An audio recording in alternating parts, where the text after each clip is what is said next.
Welcome to episode 188 of the CUInsight Experience. I'm Randy Smith, one of the co-founders of CUInsight.com, and this show is all about taking a deep dive with the leaders of the credit union movement that make it so great. This episode is brought to you by Motivosity. Motivosity is all about building amazing company cultures that help people be happier at work through building recognition, connection, and community within your credit union. Your employees will be more engaged, and in turn, your members will be too. Check out Motivosity, Motivosity. Today, I get to have a conversation with Tobi Weingart. Tobi is the Chief Program Officer at the National Credit Union Foundation. And with that, let's jump right in. Tobi, welcome to the show. I'm so glad to have you here.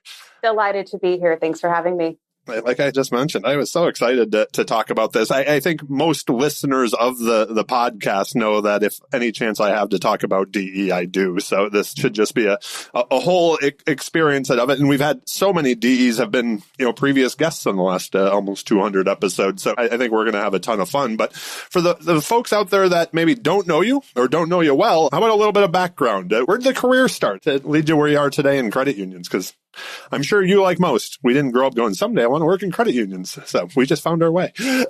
So true. Just found my way. So I ended up in credit unions because I was looking for a job with health insurance. And I had graduated from the University of Georgia in 2010 and made my way up to Wisconsin and moved back in with mom and dad. It was a difficult time to graduate from undergrad, and I had deferred some graduate school decision making. And I said, I need to do something. And so I was looking for jobs that were nearby where I had moved to because I wasn't that familiar with the Milwaukee, Wisconsin area, and happened to apply for a part-time teller job at Educators Credit Union. And yes, we had been members of a credit union as a family for a short time of our lives, but that wasn't the circumstance when I became an employee of the credit union.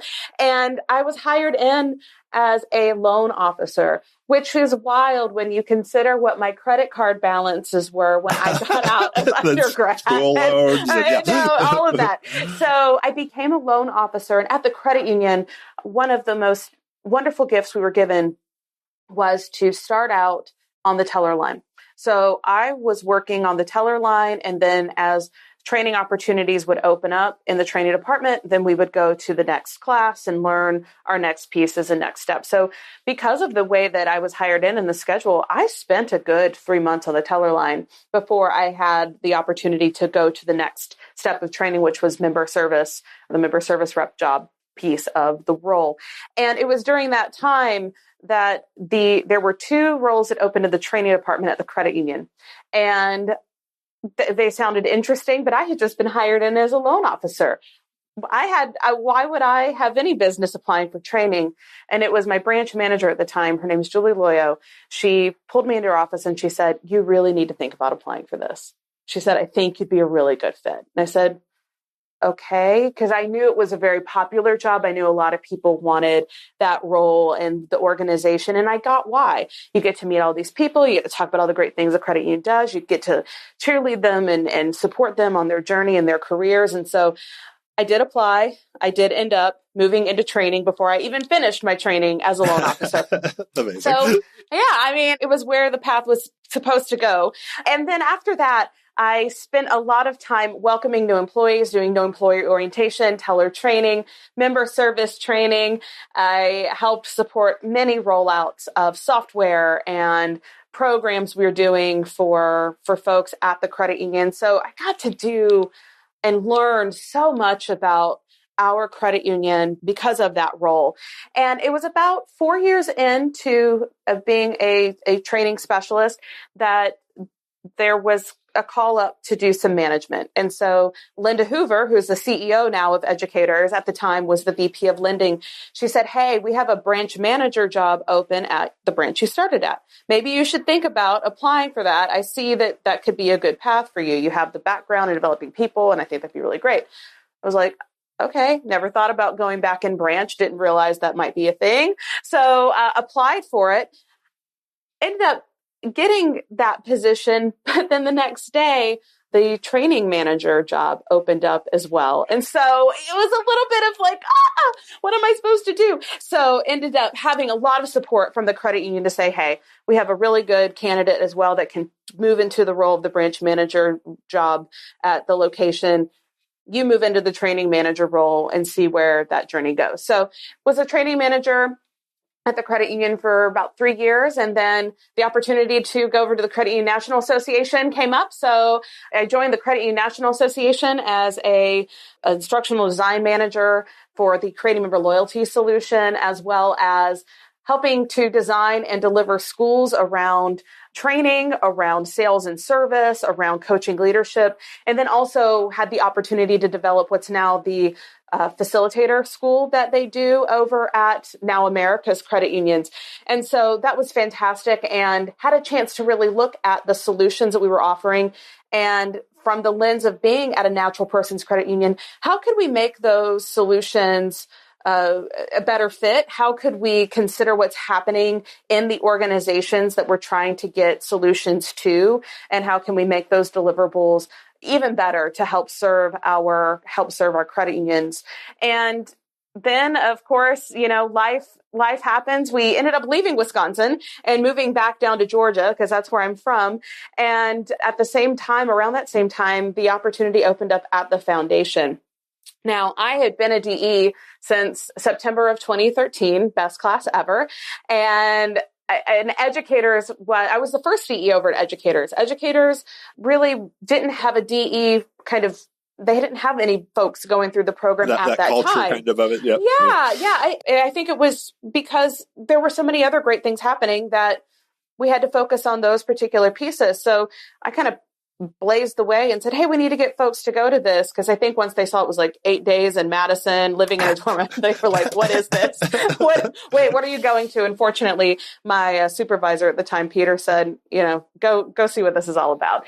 And when the job at the foundation opened up, being able to lean into my experience as a DE, also having had the opportunity to mentor in the September 2019 Best Mentor Group Ever group, I found that there was an opportunity for me to bring my talents in learning design and facilitation over to the foundation to help move the mission forward. And so joined as another kind of, instructional design managerial role.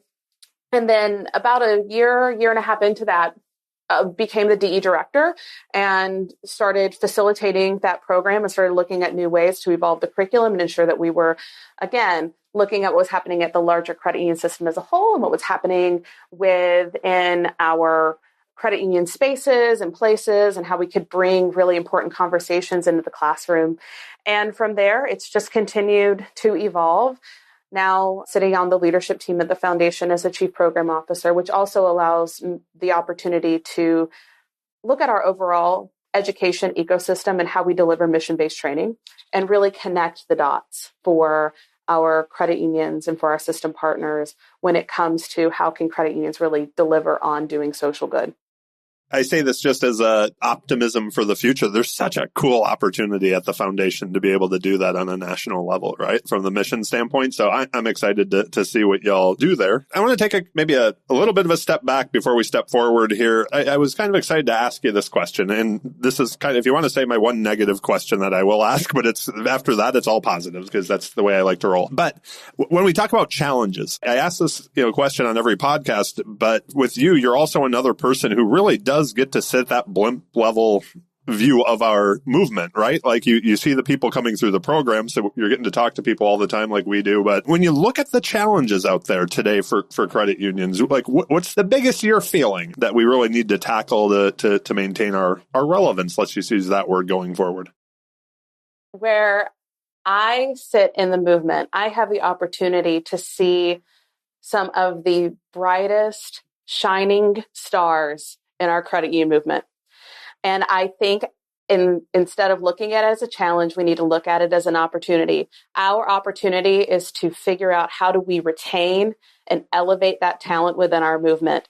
And I think we can do that by leaning into our credit union difference, ensuring that our rising stars, our new executive leaders that are coming from outside of the movement and bringing their superpowers into the movement from other industry, that they're aware. I think that by elevating financial well-being for all as a differentiator, not from just a mission perspective, but also something that we are doing in terms of taking care of our staff members, is something that we could be leveraging as credit unions. It's a superpower we have. Let's utilize it for everybody and start to eliminate that external member versus internal member divide that can sometimes happen when we roll out programs and solutions.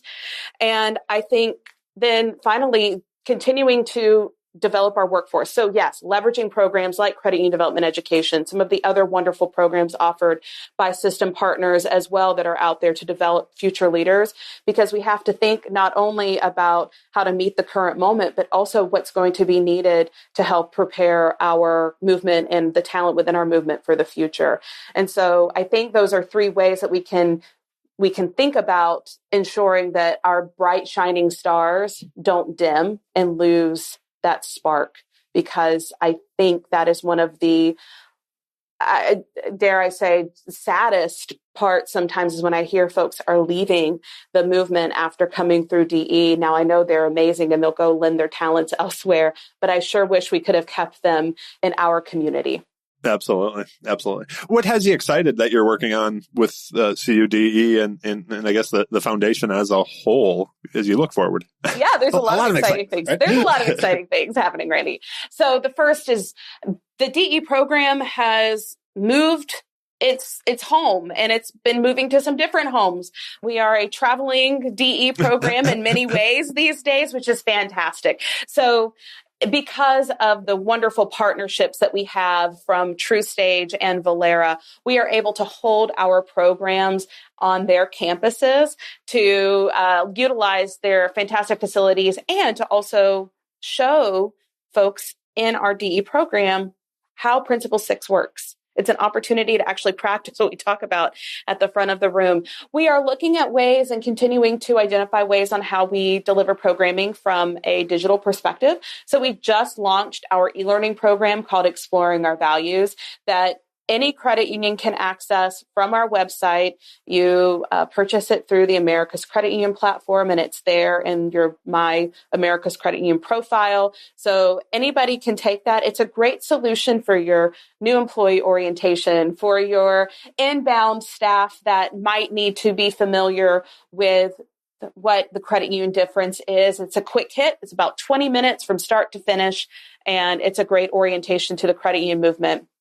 And then finally, from an education perspective, once again, leveraging Principle 6 and working with state credit union leagues and state credit union foundations on bringing what's called our Exploring Why program. Some may know it as leveraging the credit union difference, bringing that to the state and regional level so that our league and system lead partners and their state credit union foundation partners can deliver that content to their credit unions and to their chapters and ensure that everybody has access to mission-based training. So it is leveraging partnerships, it's leveraging technology, and from a wider DE program lens, we continue to grow. Folks want to come to the program, and I am always looking for ways as to how we can keep the program consistent with that wonderful experience that we provide, and how do we ensure that we are giving everyone access to the program, because people learn in different ways.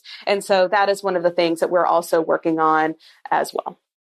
What you're doing with the state leagues, I find really interesting. This is just my perception, not based on any fact, and probably just more from where I've lived along the way and stuff. But it seemed like some leagues were really active, but a lot of the times that was like with philosophy and principles training and things like that. Like I'm thinking of like the Carolinas with Jeff Harden down there and things, but it was always, it seemed like there was a champion who had been a DE in the league. And if they had that, then, but if that person left, suddenly the program maybe didn't. So to have that like more organized from a national level to provide those resources, at least that seems extremely exciting to kind of connect the mission to people that maybe can't make it up to Madison or down to St. Pete, right? Exactly. So. And it's packaged in a way that it's pretty turnkey.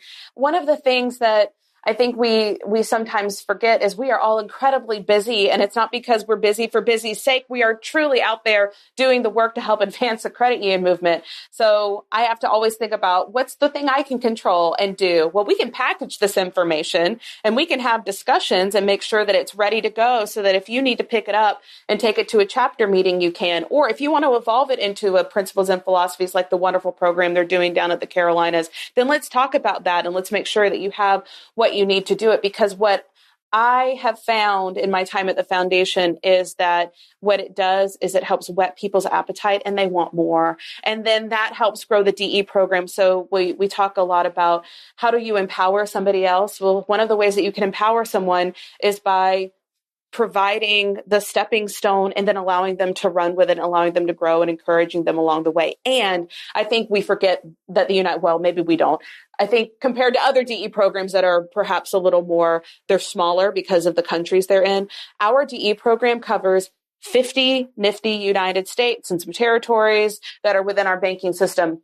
And regionally, we do have cultural differences and we need to have some deeper discussions around those. And so by leaning into the league system and leaning into our state credit union foundation partners, they can then disseminate that information and tailor it to what's happening in their neck of the woods. And I think that's very powerful. One thing I did want to talk to you a little bit about is and this is just, again, comes from personal experience and some of the experiences that have come from me after DE is part of that, the network that DE has always created. On the podcast, I always ask about networks, but I think in this case, you and I were just chatting through email in the past couple of weeks, and I just got back from mentoring African DE, and you're going up to Canada to mentor. And, it is this global network that I know for me, and my guess is for you as well, if we hadn't went through the DE program originally, I wouldn't know Lois and be with Lois and George in Africa. You wouldn't be going up to Canada to have that experience, you know what I mean? And plus, there's a whole new class that I have to give a shout out because Robbie Young from CUInsight is going to be one of the mentors at the US class here coming up. But that creation, and you and I, before we hit record, we're talking about how DE connected for Robbie, and then where it connected passions outside of credit unions with her career, with credit unions, with the movement, with everything, and her finding a way to kind of bring that all together and bring her passion that she's now sharing throughout the network.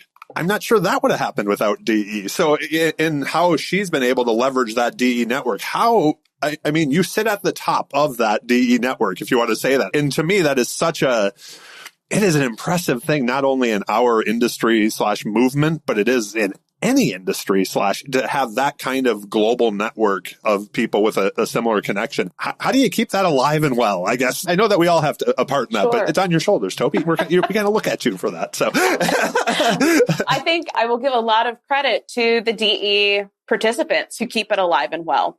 I really do. It's very organic, Randy, to be honest with you, because one of the things that I think we have to be mindful of as a foundation, as a national organization, and as a DE program is when things get too prescriptive, then folks might actually not want to connect as much. So we have to be mindful of this. What I have noticed is I've led DE programs, having gone through the program myself, is that the project teams, the tables, stay in touch.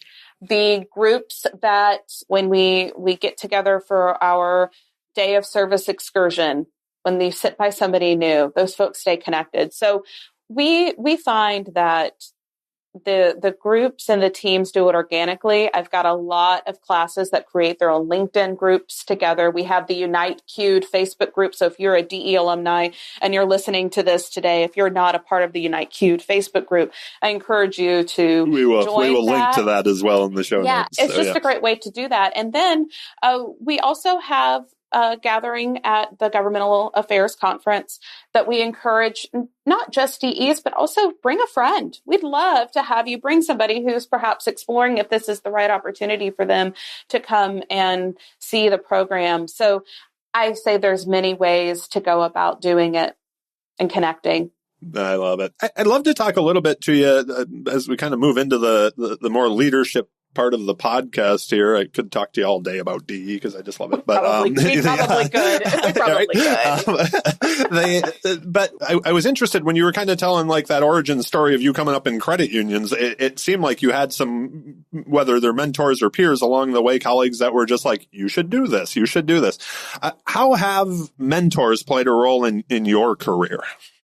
So I think for me, first of all, not coming from a background in finance at all, my background is more in the humanities space. I think the mentors allowed me to see traits and skills in myself that perhaps I wasn't aware of. So they helped heighten and bring awareness to those talents that I had.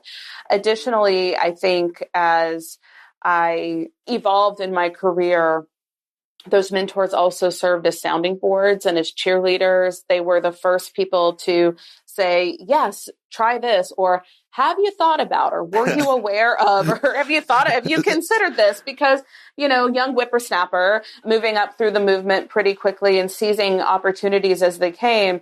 Sometimes you just need that sounding board to say, hey, pump the brakes or chill out just a smidge and let's think about what's happening here. Maybe have a couple sleeps on it before we pull the trigger. All the things. Those people are really important. We can't just have yes people all the time, right? I need them. And I think because of that too, they helped me as I've moved in my leadership journey to know when to share with others. Let's pause. Or let's sleep on that, or let's follow up in a couple of weeks versus always saying yes to everything. Because then what ends up happening is you're trying to split yourself 20,000 different ways. And really, at the end of the day, you probably aren't going to perform it the way you hoped that you were going to. So I always appreciate that. Let me ask you this. You are a leader in our movement and you work with a lot of leaders in our movement as well as future leaders, quite honestly. So what do you think today, 2024, what makes a good leader, a good CEO, just somebody who's leading an organization? I think it is a couple of things. I think, first of all, having a compelling vision, giving thought and creating a vision and rallying a team behind it. And when communicating that vision, truly listening to feedback on it and seeking to understand before trying to be understood. Sometimes, again, we get very excited about our ideas, and that's fantastic. And the reason why having diverse teams is so important is because those different perspectives can strengthen that vision and what would eventually yield your strategy. I also think an empathetic leader, a leader who truly leads with kindness, who yields their personal ego for compassion, can really elevate an employee experience and an organizational experience. So I think it's those traits. So it's both business skill and it's human skill combined together. And I do think it takes time to cultivate. And I don't think anybody's perfect at it. I do think it's something that we have our good days and we have our not so great days, and that's okay. Yep, absolutely. You mentioned culture, and we talk a lot about that in our house since Jill's in the people business. I have a couple different questions on this one, really. When I think about the DE program, I mean, do you hear like the credit unions? You kind of mentioned like at the credit union you were at, you were one of the first people to go through. I remember, I'm not sure if they're still doing it, but back when Chuck Purvis was at Coastal, it was almost like people were just going through DE every class, right? Like, so there was a kind of a DE culture that went through the credit union there. Do you hear about how a program like DE benefits the culture of the credit union when they get back home? Yes. And then the other side of that, from non-DEs, you hear that there's almost a cult-like culture with all of us DEs. So how, what is it about the DE program that you think brings us all together as the person who's now running it and watching it? Because I mean, this has been going on for years that people we like other DEs. So, so I'll start with your last question first, and then I'll talk about the culture piece for organizations. I think what DE does from a community perspective is there is a common understanding of purpose. There is a common understanding of values. And I think that folks also through the experience get to have an opportunity to lean into vulnerability, practice empathy, and see the humanity in each other. Because yes, I am the Chief Program Officer at the National Credit Union Foundation by title, but I'm also a wife, I'm a daughter, I'm a mother, I'm a sister. So I have so many other identities that come into this experience. And I think when you have the chance to take a break, take a beat from the business side, and you get to really lean into that human side, there is a profoundness in that. It's unique. And that I think helps create some of the bonds that we see. We don't just see it as, Randy, CUInsight person. We see Randy, who is a partner and a friend and a volunteer. So it really helps to take some of the pressure off. And the other unique piece of it too is that we are a no titles program. So nobody knows. It is title agnostic. The only person's title that anybody knows probably is mine. And that's just because they probably LinkedIn stalked me before they came to the program. Like, who's this Tobi lady? And so beyond that, we're title agnostic. So we look to create a sense of equity. And that is unique as well. So that's, I think, what yields that community spirit around the DE program. Now, from a culture perspective, when someone goes back, I think that DE sets people on the path to better understand the past of our cooperative movement, to reflect on what's happening in the present, and then to look to the future of our movement while utilizing that same empathy and compassion, coupled with making sound business decisions, because we do business-related case studies. We don't just go and kumbaya around a fire and talk all touchy-feelies. We actually ensure that people can take this information and apply it to relevant situations that would happen back in their credit unions or their system partner organizations. So all of it at the end of the day is to help drive positive impact for your local community and for what's happening inside your own house. So that is really what that's all about at the end of the day. And I do think it makes a huge difference when it comes to leadership development, because again, we're leaning into purpose. We're leaning into why we wake up every day to do the work that we do.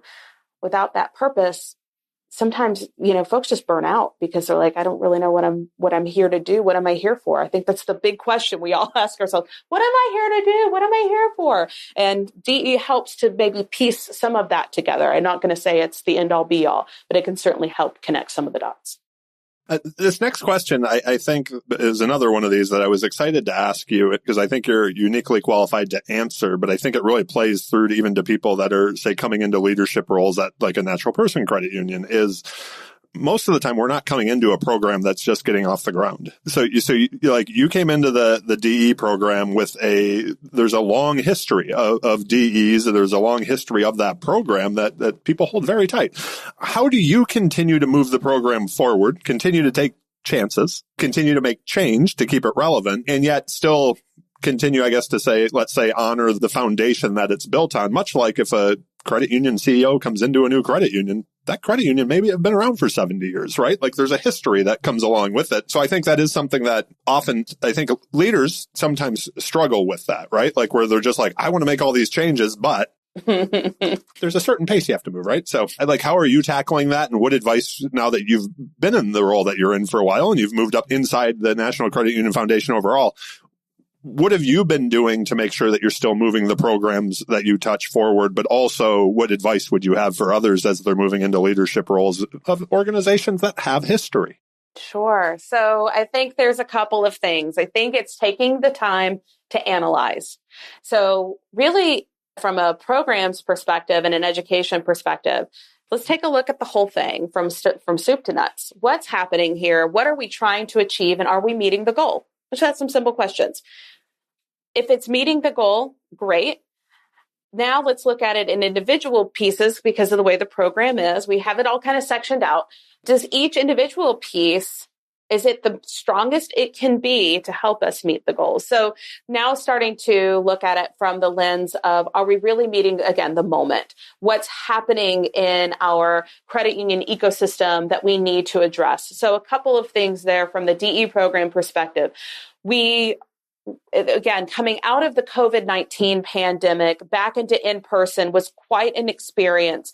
And we had to really take a look at what did credit unions need in that moment? Well, empathy and compassion, a deeper dive into the lens of financial well-being for all. So tailoring the content to meet the moment is how the DE program, it's one of its secret sauces. And I think it's something that has allowed it to remain a program for 42 years. Because the program I went through in September 2013 is different in some ways than the program that we're currently delivering in 2024.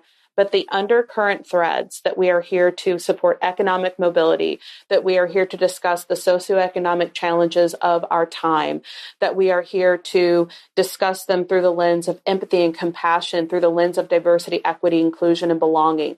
Those pieces, those are still there. We just might train it or facilitate it a little bit differently. And we do still have many fun activities that are another common thread. So when we talk about that community, you can say, hey, I remember when I did this activity, what was that like for you? And you can have that common bond around the fun that can also be shared there. So I think it's pausing. I think it's looking at your ecosystem. And I think it's not being afraid to make necessary changes to ensure that the program does remain relevant and to respect those who may bring up, hey, I really liked it when it was this way. That's fantastic. Respect that experience. And at the same time, in turn, they will also likely respect your decision to make a change because everyone understands that things do have to evolve over time. And I would also say, Randy, also to not make changes unnecessarily. Those are actually harder to explain. Right. Just, like decide, I'm just going to paint everything pink because I like pink. That's really not going to work. So being really mindful about that is important, but I'm intentionally very strategic around the pieces that we shift and that we move and that we adjust. But I would say the thread has remained very common throughout the programs. And I do talk to the previous DE directors because, again, that also allows us, we have a unique shared experience, and that allows us to talk about, what were some things that went sideways and what are things that went really well and why. So offering those things up for consideration, I'm very comfortable talking to those folks and making sure that we are on the same page because that does help. I love kind of like that question that you said, like of asking, are we meeting the moment? That just is something that's sticking in my head. Like, what a great way to look at, like, even as you break things down individually and say, is this part still meeting the moment? I love that. Let me ask you this, because you mentioned, taking those new innovative risks. And this is, I can honestly say, and I've mentioned on the podcast before, something I struggled with as we were growing up CUInsight and stuff like that was, if we tried something, I always thought it was going to be a great idea. That's why we were trying it. So the idea of like, oh crap, we only have so much time, resources, energy. Or like, as I always say, sometimes the best course of action is to say that didn't work, right? And to kill something. With a program like DE, where you may be planning and trying something, or my guess is in any type of program development, it all seems great. Then you do it live. Like, how do you go, well, next class will get it better than this last one is, right? Like, I'm sure there's all kinds of things you could jump towards there. So how do you go, all right, or have you always been good at the idea of just like, okay, get rid of what's not working and move forward? Or do you go, no, we can make this work? Yeah. So I definitely don't try to put square pegs into round holes. I will admit I am an experimenter and an innovator by nature. I am very comfortable with failing forward or failing fast and trying things again. One of the pieces that I had to get very comfortable with in my career in order to do that well was to create solid and quick feedback loops. So being very comfortable with the positive feedback, which is great, but also very comfortable with the not so positive or constructive feedback around what we were doing. And I think that that's just not for DE, that's for anything I've done in my career. And I think what that has done, first of all, is made me truly appreciate the person who is willing to provide constructive feedback. So that's very brave, very vulnerable thing to do. It's also allowed me to go, well, depending on what that feedback is or how it might read, is it personal or is it truly constructive? So having to be able to discern that. I will say that with the DE program in particular, when it comes to innovation, because we're looking to meet the moment, it's constantly evolving. I think that's one of the things that is exciting about this particular body of work in the credit union movement. And I will also say that I intentionally have team members who are very good at saying, that needs to go away. We need to sunset this. So it's something that I would say is who I am. I like doing all the things, but I also surround myself with folks who are like, have you thought about, might be time to sunset. Okay. Or try something different. Okay. Let's do that. I appreciate that more than you can realize. That has been a struggle of mine. So I knew I could talk to you for hours, but I do want to be respectful of your time and our listeners' time. Before we move on, have a little bit of fun with the rapid fire questions. Was there anything that you were hoping I would ask you and I didn't get to that you want to make sure we talk about today? I don't think so. I think as I was thinking about the things we could chat about, this is pretty cool so far. Nice. So I'm looking forward to rapid fire. Awesome. Okay. Well, it wouldn't be the show without them. So the questions are rapid, but your answers don't have to be. So just a little bit of fun. What was the first job you ever had? The first thing you made $1 at? First thing I made $1 on was working at Lee County Middle School as the summer secretary in the front office. So thanks, Mom. She hooked me up with that job. She hooked you up with the job. Thanks, Mom. Way to go, Mom. When was the last time you were amazed, whether that's personally or professionally?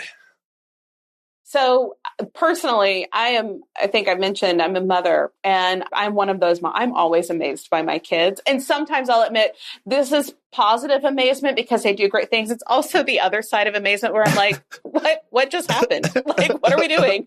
But my 7-year-old daughter, Betty, just completed her first grade year, and they put together a book, and it's what you want to be when you grow up. And she put in there that when she grows up, she wants to be an environmentalist that tells people to stop cutting down trees. She wants to protect nature, and she wants to save honeybees. And I was so amazed by that. I was just so proud of her for a 7-year-old to think about that. Were you also amazed at your parenting? You're like, we're doing this right. Like, yeah. It's getting through. We're doing something right here. And she drew this amazing picture around it. And I said, this is awesome. I was so amazed by that. So that would probably be my amazement. It is beautiful. It's a beautiful journey. What's Tobi currently working on? What's taking up that personal growth space? So right now, a lot of things. From a personal growth space, spending more time in quiet and spending more time in nature. So with the nature of my work, I'm always kind of coming and going, and I'm traveling and I'm meeting new folks. But taking that time for quiet to recharge and to connect with nature. So we have a little vegetable garden going and some flower gardens going in our backyard. That's my time for me. And it's been fantastic because I didn't realize how much I needed that quiet to recharge, but I do. That's awesome. What's the best piece of advice you ever received? And do you remember who gave it to you? Sure, I sure do. So the first CEO that I worked under at Educators Credit Union, his name was Eugene Shimshak. And Eugene told me once in passing, he said, if you want to solve a problem, identify the true point of pain. And I was like, that's fantastic. He was a student of Eastern philosophy.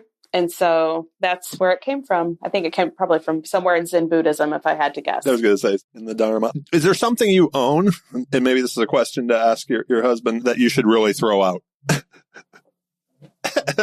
Full disclosure, we're remodeling the first floor of our house right now, and I feel like I've just thrown out a bunch of stuff we didn't need. You probably got rid of most of it. I probably like Swedish rage cleaned and threw it out already. But at the top of my head, no. But I also am a parent, so I'm getting rid of stuff all the time, I feel like. So there's that. I'm constant purge. What's the greatest album of all time, or that playlist you constantly listen to over and over again? So I constantly listen to dance music of the 90s playlist. There you go. Yes, that R&B from the 90s. I don't know, 90s music for me is just incredibly nostalgic. That's it, eh? So this is my Chairman Harper question. Who plays Tobi in the movie biopic of your life? Okay, from a looks perspective, I get told I look like the mom from Miracle on 34th Street. I don't know her name, but I get that. I've also got Mary Louise Parker. So those are the two. But from a like superpower female lead, I would say like a Hilary Swank. There you go. She's like in really cool movies. I'm like, that'd be cool. That'd be awesome. Yeah, that'd be awesome. Is there something you're currently reading or that book that you think everybody should read? This is probably not something everybody should read, but it's something I'm currently reading. It's called The Hidden Life of Trees. So Cynthia Campbell over at Balance had put this on her LinkedIn that she had been reading this book. And I said, oh, this sounds interesting because she's also been working on her garden and arboring and all this kind of cool stuff. So it's like, I'm going to pick that up. Because I was an I3er, that's another part of my journey. We learned a bit about biomimicry and how, from an innovation perspective, taking a look at nature to help spark ideas. And so I was like, oh, I think I'm going to read this book about trees. And so I have learned quite a bit about how trees talk to each other, about tree roots, their relationship with fungi. I mean, it's actually very interesting if you're into that. So I would say if you're into something a little different, that's definitely front of mind. The book, I will say, I do think everybody should read if they haven't. It's an oldie but goodie. It's Who Moved My Cheese. I would also highly recommend this to parents of teenagers. The reason why I got this book is I was 13 and my dad had in the car and he was like, you need to read this. Because I must have been complaining about something about my life. So there we go. That's awesome. That is a classic. That's for sure. It is classic. And it's so relevant. Yep. It always has been. Yeah. So when you hear the word success, who's the first person that comes to mind and why? This one was hard for me. It's still my favorite question after 6 years because we all measure success differently. It's a personal thing. It is. I would say my grandmother. So my Nana is going to be 99 this year. Wow. Yeah, it's amazing. And she was a World War II bride, had 6 children, traveled the United States as a military spouse. And she has, I think I don't even know how many cousins I have because 6 kids. And, she's 13 grandkids, about 10 great grandkids. And one of the things that Nana does so well is she doesn't let anything bother her. She just kind of goes, and she lets things roll off her shoulder. And I think that that's pretty darn successful when you can live a long and beautiful life through all of its trials and tribulations and you're still kicking. She still looks great. She can still walk unassisted. I mean, she's doing fantastic. So I'm like, you go, Nana.